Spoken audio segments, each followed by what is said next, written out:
ஈரோடு மாவட்டம் சிவகிரி மேகரையான் தோட்டத்தில் வயதான தம்பதியை படுகொலை செய்து நகை பணத்தை கொள்ளையடித்துச் சென்ற கொலையாளிகளை தருமபுரி, நாமக்கல், நீலகிரி, ஈரோடு மாவட்டங்களைச் சேர்ந்த போலீசார் தேடி வருகின்றனர். தம்பதியை கொலை செய்ய பயன்படுத்திய ஆயுதங்கள் எதுவும் தோட்ட பகுதிகளில் வீசப்பட்டிருக்கிறதா எனவும் போலீசார் தேடுதல் வேட்டையில் ஈடுபட்டனர்.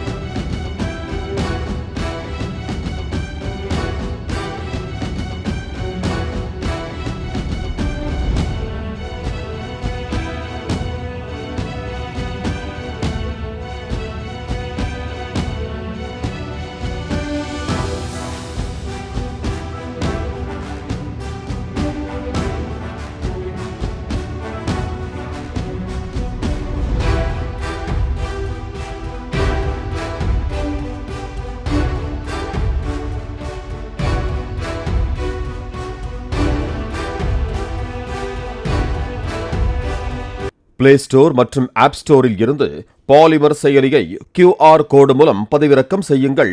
செய்திகளை உடனுக்குடன் பெறுங்கள்.